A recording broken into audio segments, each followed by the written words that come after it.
in Nairobi, where there are protests against the ongoing Africa Climate Summit, because the people do not feel that there's enough local inclusion, and the seats more like it's the multinationals and corporate organizations coming to bring forward their own agenda that does not include the issues that the locals are dealing with, or Africa is dealing with, when it comes to climate change. So we have joining us via Zoom Annie Saike, who is a researcher and writer with a focus on regional economic and geopolitical theme in Asia and Pacific region. He's a delegate right there in Kenya, Nairobi, Kenya, where he's attending the ongoing Africa Climate Summit. So let's talk to him and get to know exactly what is happening there and what the situation is like. Good morning, Annie. All right. Can you hear me How now? are you doing this morning? I'm doing very well, thank you. And yourself? It's a beautiful morning here in Kenya. I'm here at the summit right now and just waiting to get in. But sitting here and really enjoying meeting you. Okay. Well, there is a report that there are protests in Nairobi against the ongoing Africa Climate Summit. Can you talk to us about it? They say, the report says that the protesters are demanding that an African experts group should lead this summit. I believe that's very true. I also think that that people should lead, and I think that there should be a greater consent process. I came to Africa. I came to the summit precisely because I'm very excited about where Africa as a region seems to be heading, and I was very enthused when I got here. However, as I've been sitting into the various meetings, I've noticed that it's another top-down consent program, and there hasn't been a lot of space for people to really express themselves, and it feels as though they've already, in terms of this declaration that's being signed, or the Nairobi Declaration, it seems as though they've already sort of set the program, and that there has been very little consent amongst the people to provide any kind of substantial input. For me, I think one of the problems is that I see this as a giveaway for Africa's wealth, especially when it comes to our environmental data. Well, not our, but our meaning the collective environmental data, and this is a big problem for me, because I do think that at some point, Africa, as well as the Pacific, which is where I'm from, needs to stop giving away our resources. All right, Annie, you've been in the conference. We would like you to talk to us your observation about the level of participation by Africans, and then what are the strategies that are being put in place to ensure that the issues that are being raised are being accommodated.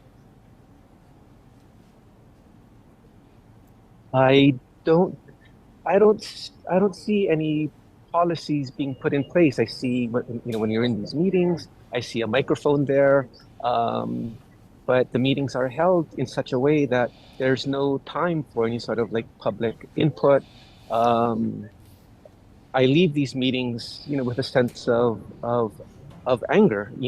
I mean, not simply because of the lack of public participation, but also because I feel as though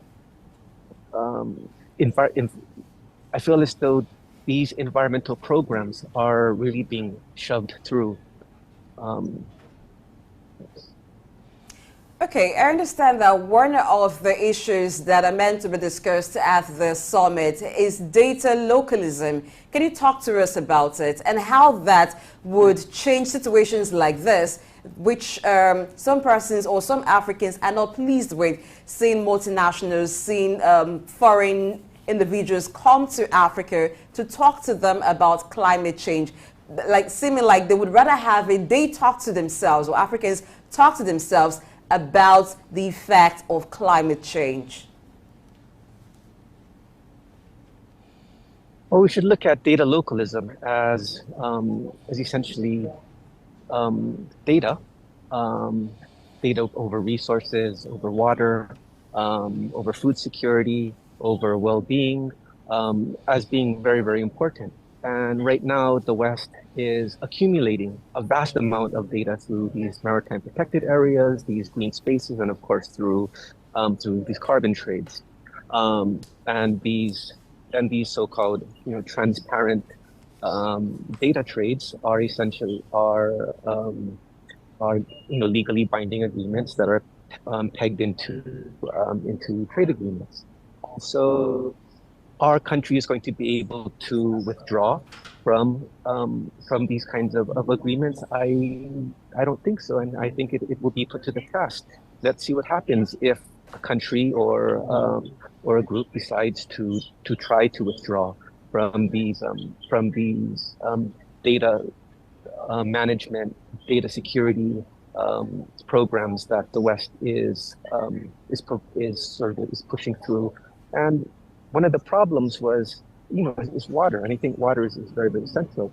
I was surprised to hear resource ministers speak so favorably about water privatization, especially when water is such a huge issue here in Africa, particularly in Kenya. And I understand, for example, I was told the other day, for example, that a U.S. military base had sort of parked itself on top of a water aquifer here in Kenya. And by doing that, I mean, it's well known that military bases, especially in Hawaii, where I'm from, will deposit all kinds of chemicals into the ground without any kind of oversight, and polluting the water. So of course, when we're thinking about data localism, data trades, especially local data trades, we should begin to think about how we collectively, how we are able to really steward our own environmental resources and be able to value our own resources. Because if the West decides to value water according to what Wall Street has recently done in terms of developing their water trades. I mean, those water trades are being valued at California prices. Why California? Because California has fires, California has big agriculture, California has droughts, California has consumers and fracking and so forth and so on. So if we try to if globally, if Wall Street is in any way involved in the water market here in Kenya, which it looks like it will be, I mean, it's going to further alienate people from their access to water. So data localism is a way for being able to at least control or steward your own one's own resources. You've written several articles on data localism. I would like you to talk to us about the trends towards data localism in Africa compared to developed countries like United States of America. And I would like you to also talk about some of the challenges associated with data localism in developing countries. Thank you for that question. In the United States or in the West, generally, data localism is an impossibility. The program for data is one of accumulation. So there isn't, I don't know any single incident in the United States where our data is owned. For example, Facebook. I mean, we willingly give away our data. Our health, we willingly give away our health. I mean, so in so many instances, we are giving away this data so that it can be managed by corporations. And of course, as we know, these corporations like Google and Facebook are multi-billion-dollar companies.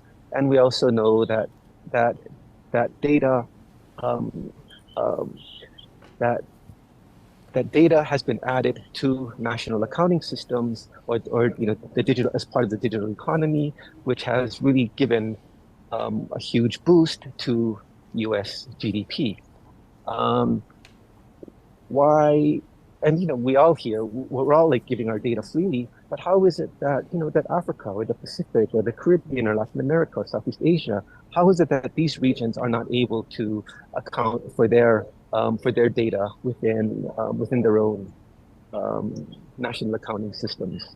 And it's simply because we're excluded from this because we do not own our data.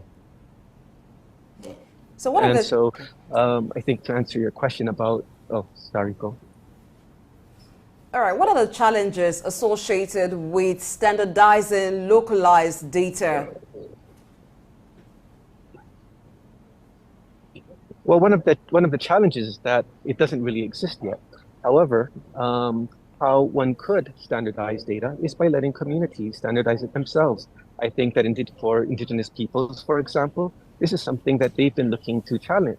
They've been challenged by the ability to steward over their environmental and their indigenous knowledge, so forth and so on.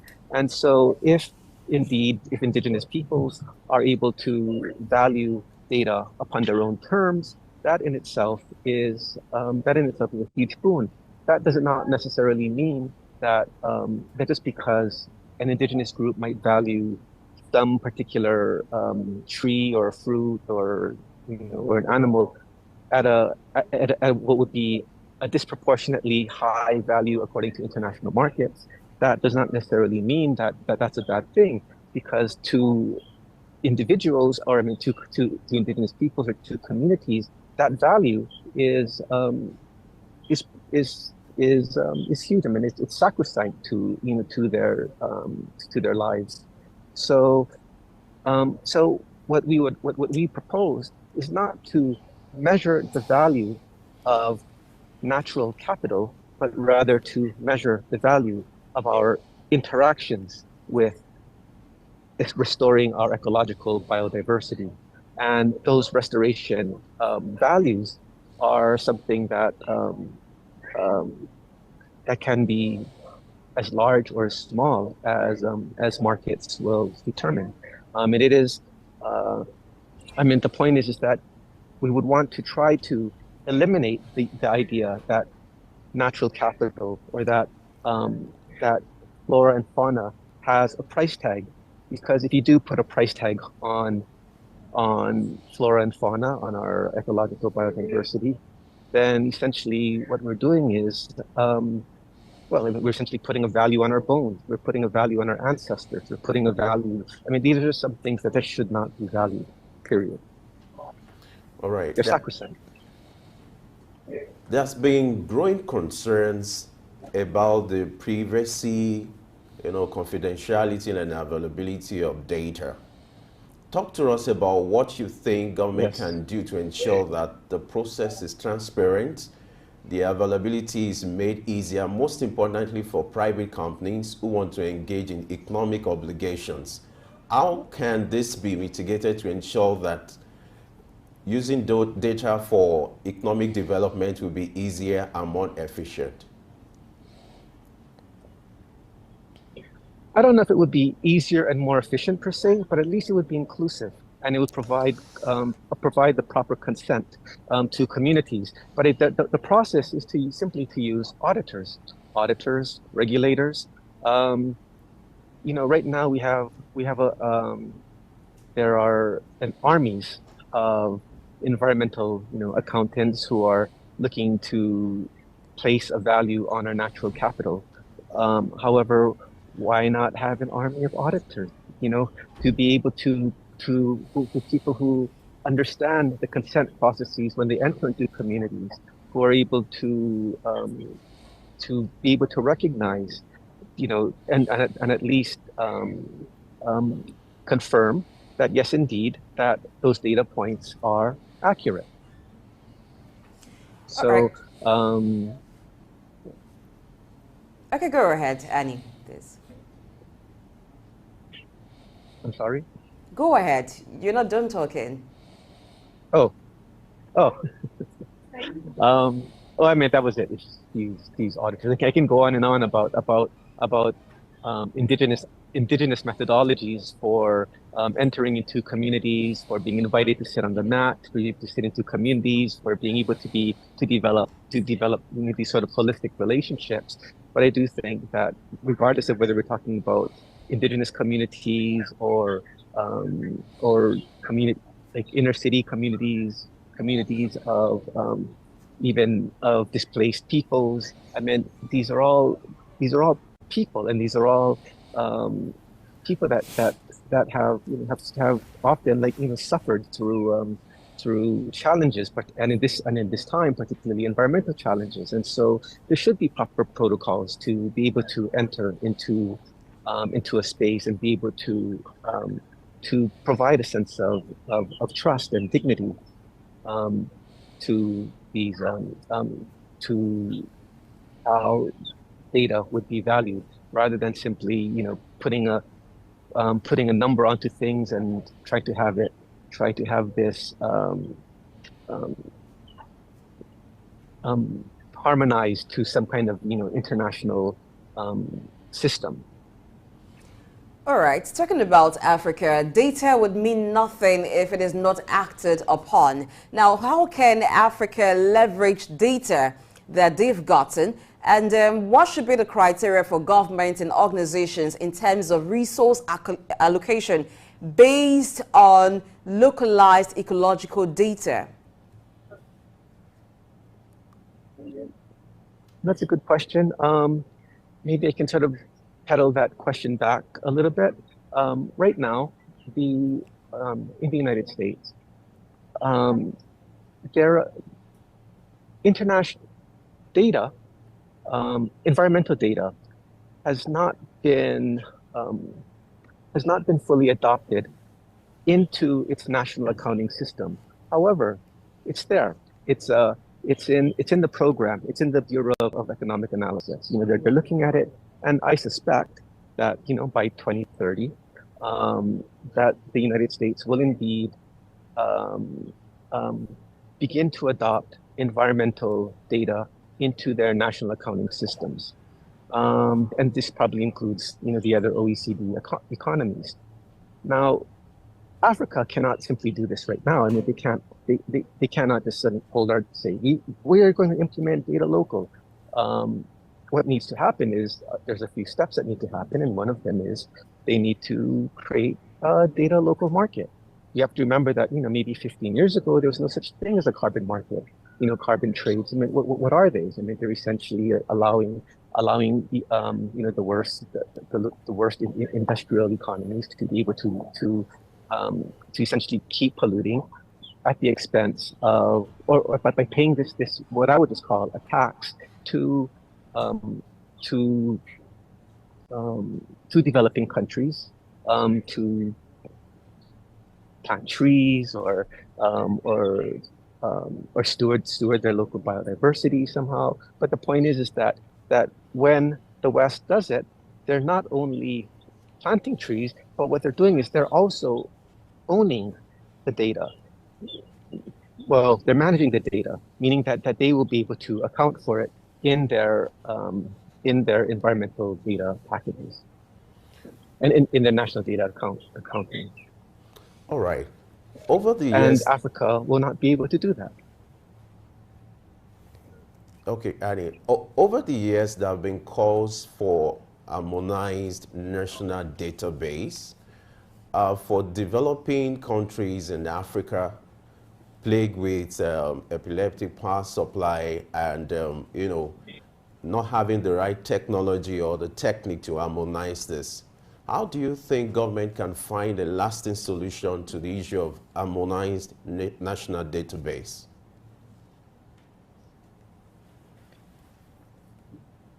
One of the reasons why, again, that I came to Africa and to this climate conference is because it's a very exciting time. We're living in this new multilateral environment where supposedly we're living in this new multilateral environment where you have the Western economies and you have the BRICS economies, and having having access, and for Africa, particularly the African Development Bank or the African Union, to be in a position now where they're not part and parcel, driven by one monolithic unilateral economy, but now have choices. This is a very good moment for Africa to begin finding the infrastructure, to begin or finding the ability to create revenue, to create a system by which they can develop all of these all of this infrastructure. It does not need to, and this way they'll be able to hang on to it. I mean, I think that the big issue here is when we have these green finance deals, it almost made me weep, when you hear people applauding, like, oh, it's like, this green climate fund has given $8 billion, to this one project, or this $12 billion to this other project. And I'm thinking, like, in terms of environmental data, what we're looking at is $100 trillion. And so if somebody gives you like a shaving off of a penny, and which is essentially what that $8 billion is relative to the $100 trillion, that the World Bank has estimated for this environmental data. I mean, that to me is an insult, and it really made me very, very upset. Made me angry, to see that. And the thing is like, it doesn't take much to just step back, to withdraw. You don't need to sign on to all of these agreements, because, and in fact, I think what government and the negotiator should do is to say, yes, we will accept your $8 billion, but we want to hang on to your data. We want to hang on to our data. And if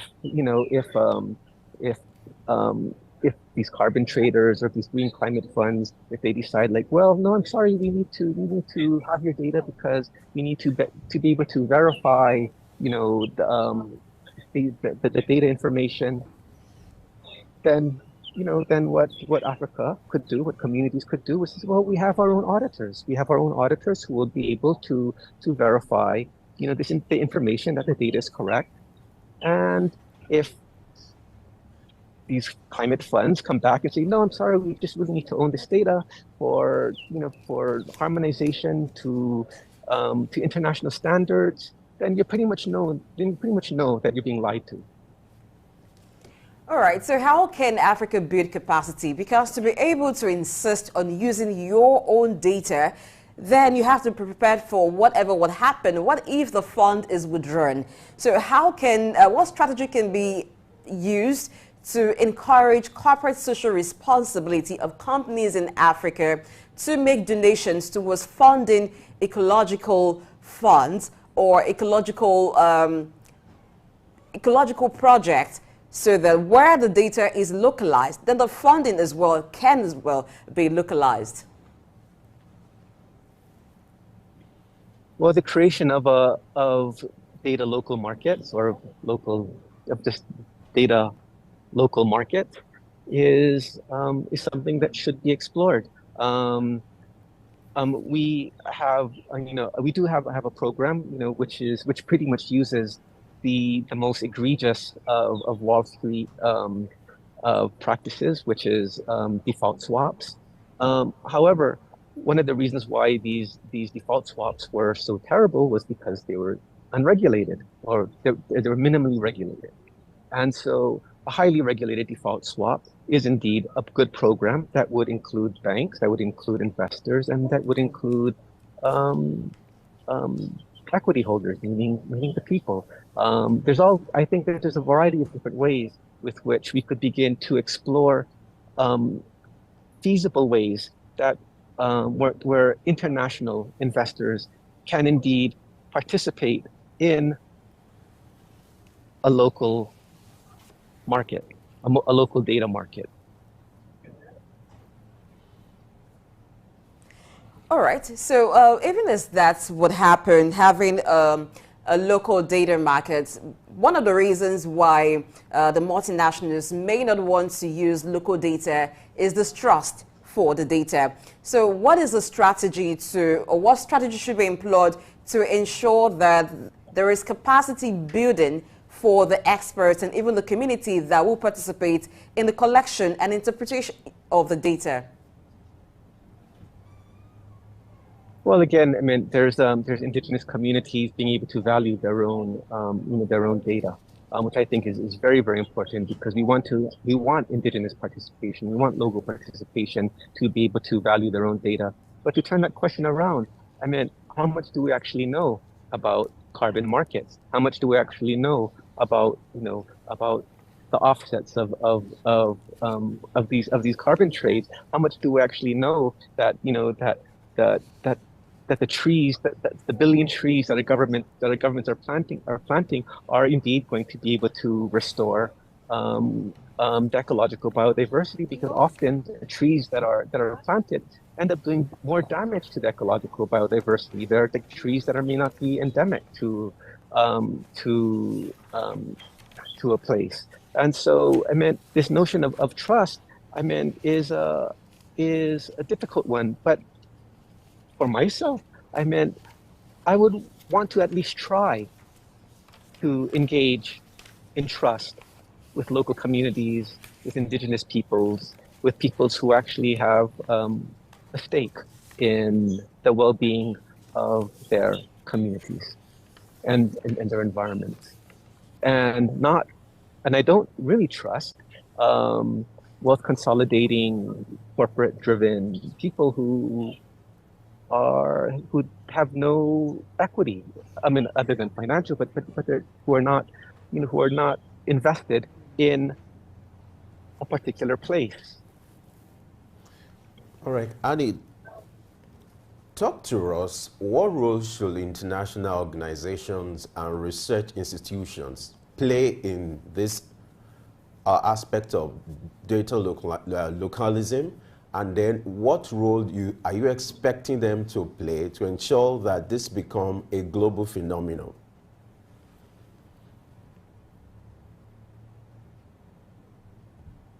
I think for the most part, I mean, these programs already exist. I mean, we have accounting programs, we have, we understand environmental and social responsibility.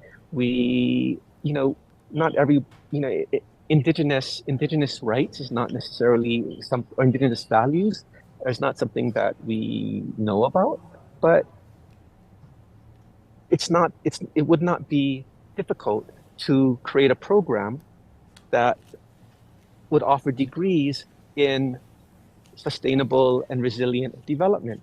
The Pacific, there's an institution that is currently that's being created right now called Pacifica Communities University, which used to be Pacific Theological College. And so they themselves are building an ecological program right now to talk about these very issues, incorporating Pacifica philosophies and, of course, spirituality, and I think that it does not need to. A local market does not need to suddenly offer governments billions and billions of dollars overnight. And in fact, I would suggest against it. I think that these markets should be built very slowly, should be built with caution. We should learn. There's going to be mistakes along the way, and people should learn from them. But local communities, local data markets, banks, they'll be able to determine, like what works and what doesn't work, and be able to, adjust these markets so that they are properly regulated and that everybody benefits. You're still on to early exchange, and we've been talking about data localism, and we've been speaking with Annie, who is right there in Nairobi, a writer and a researcher. Annie, you talked about data localism earlier, and you talk about lessons to be learned in the process of harmonizing this data. I would like you to talk to us how you feel the lessons learned in the process of collecting this data can be shared across continents for agencies of governments and for private sectors to be able to improve on this experience, the observation, and some of the challenges that have been had in the course of harmonizing this data collection over the years.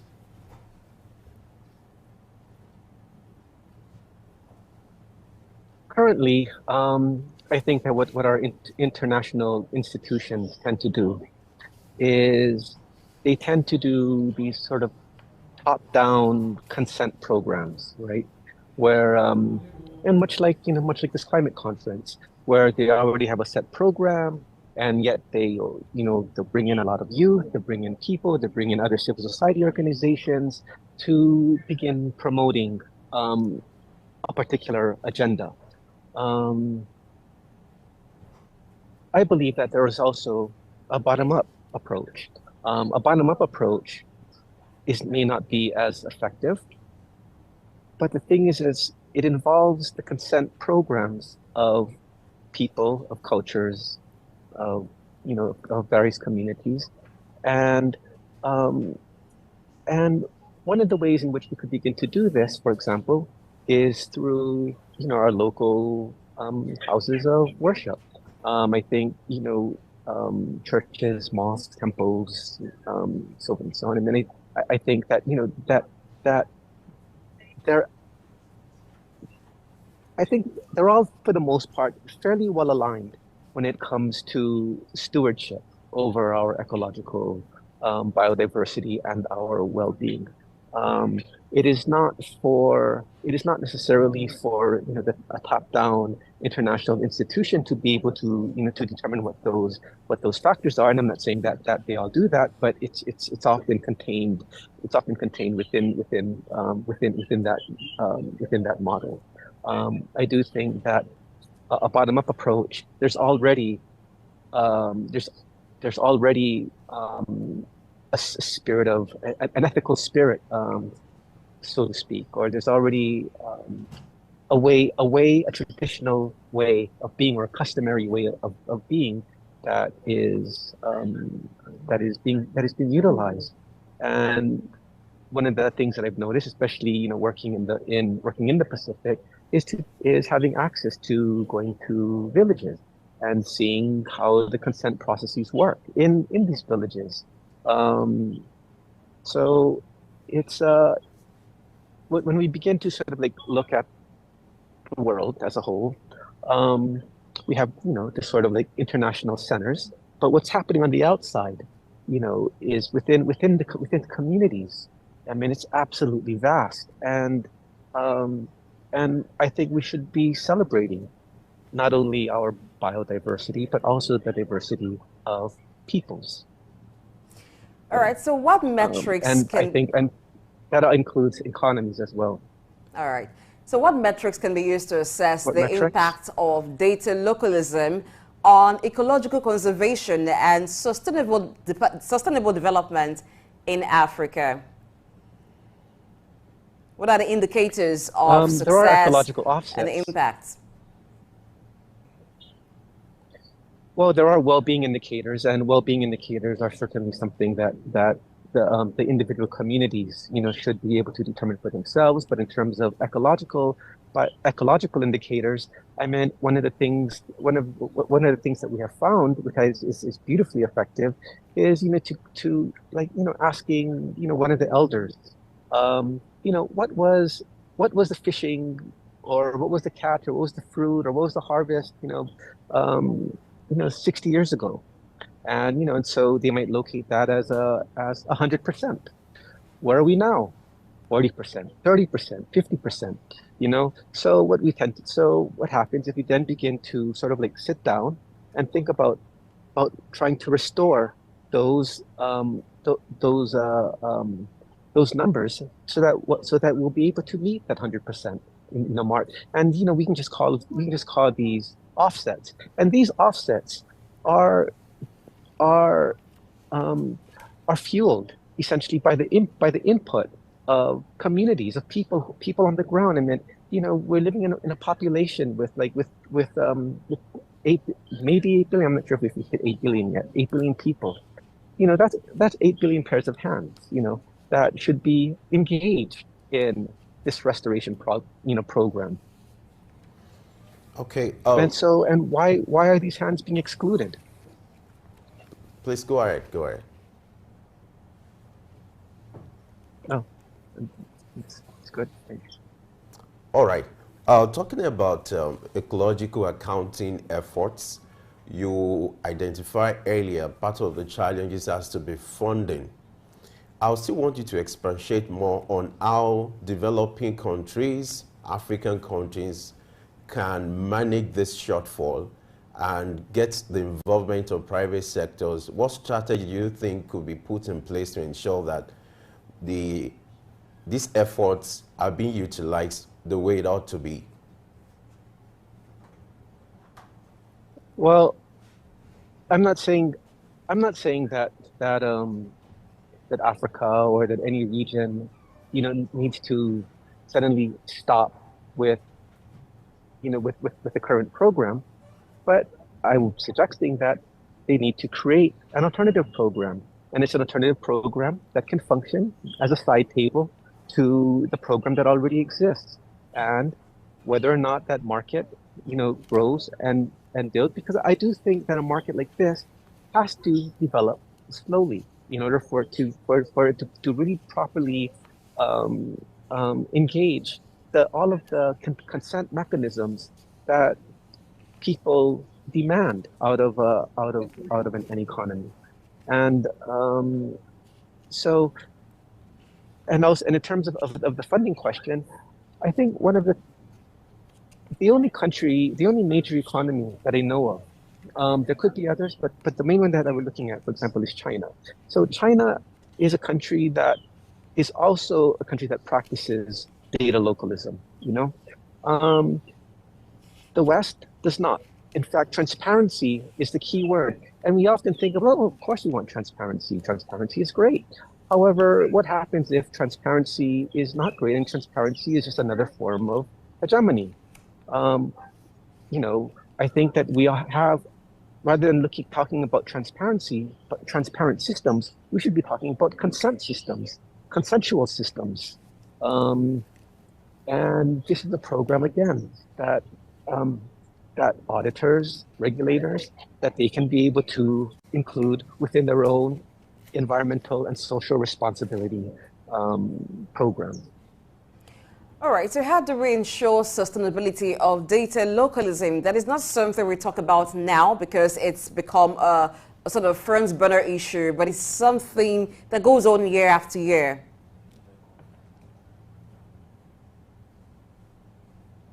I'm sorry, I didn't quite hear what you just said. All right, I'm asking about how to ensure sustainability of data localism in Africa. So it goes beyond a time when it has become a front burner issue, perhaps at the African Climate Summit, but it is continued. Yes. Sustainability, resilience, development, these are all issues that we want to maintain. It's interesting that sustainability has taken on a whole other meaning, which is sustainable finance, sustainable. And by the way, when we're talking about sustainable finance or sustainable funding, I mean it's not sustainable. I mean we're having to rely on funders, and which are often another development aid program, which is essentially a boomerang boomerang aid. And so when we're talking about sustainability, we have to talk about real sustainable markets, and those are markets that include communities, that include people. As long as we rely upon external development factors, countries are not communities are not going to be able to make the kind of informed decisions that they need to make in terms of restoring their ecological biodiversity or maintaining the stewardship of, um, of an area that they know best. And um, and as it stands right now, when we're talking about sustainability, how is it that we are relying upon technologies that are essentially developed out of from the Department of Defense to monitor our environments, to provide security? And these are all also terms that also are that exclude the participation of communities to be able to access, their environments and to be able to like measure and steward their own, their own wealth. It's Data localism is important because ultimately we want communities to be able to have the access, to be able to have the infrastructure to be able to steward their own traditional customary environments. All right, talking about sustainability, what role do you think the media should play, to ensure sustaining the advocacy in respect to data localism, especially in Africa? The media, that's a tough one. I mean, are we talking about independent media or corporate media? I mean, I know that in the West, I think if we're talking about the media, I mean, this is not something that they would want on their scoreboard at all. In fact, because it does not provide them the kind of corporate benefits or that I think that they would seek. So that may be a more difficult question. But in terms of local media, independent media, simply having the discussion over what is local data, I think is in itself. I mean, you by having me on your show and talking about this, I mean, that is, this in itself is huge, and if people could begin to think about, yes, data, environmental data, the values of what that means, and how do we protect this? How do we ensure that 5 years from now, 7 years from now, that we will have the kind of access that we'll be able to benefit from our data localism, from data localism, from owning and managing our own data. As it stands now, as is being sort of discussed within the context of the Africa Climate Summit, we may never know that, because again, Africa may simply be giving away its environmental data for $8 billion, $12 billion, when we're talking about $100 trillion market. All right. On a final note, talking about the ongoing Africa Climate Summit. Now, the demands of the protesters want the agenda of the summit to be reshaped, and they want it to be led by African-led expert group. Now, this is what they want the focus to be on: renewable energy, transparent dialogue between citizens and policy makers, and adequate climate funding. Are there issues, are there plans to make these issues discussed at the climate, to give these people who want a participation of African-led group to channel the issues that are most concerning to Africa rather? So are there plans to make them front burner issues for discuss? I myself don't see it, but this is only the second day and it's the morning. I haven't actually stepped foot in the halls. I haven't been participating in any of the meetings today, but from yesterday, no, there hasn't been any kind of real participation other than people meeting, talking, sitting down together, um, exchanging what they're doing, what they're working on.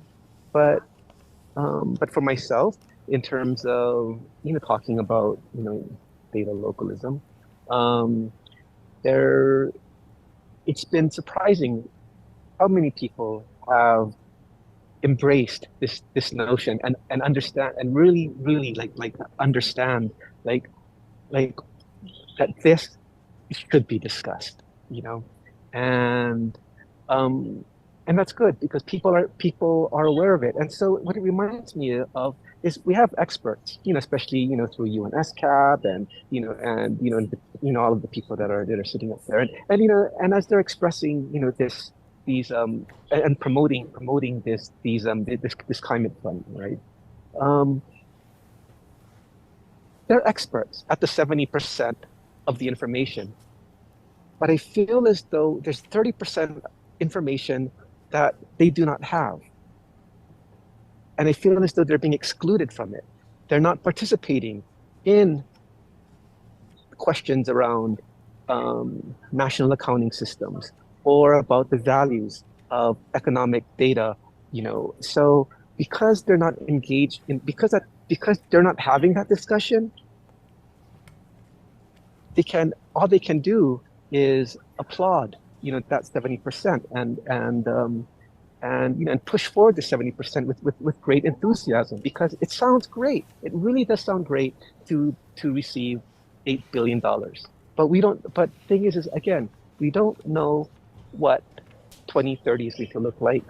And if we understand what the United States does, if we understand what the BEA does, if we understand what the System of National Accounts does within the UN Statistical Division, if we understand these things, then suddenly we might just take a pause and we need to just begin to ask that one question: can we own our data? All right, thank you very much, Annie Saike, writer and researcher who's a delegate at the Africa Climate Summit going on in Nairobi, for being with us on an early exchange this morning. We thank you for your time. Thank you very, very much for having me. It's been our pleasure. It's been a pleasure.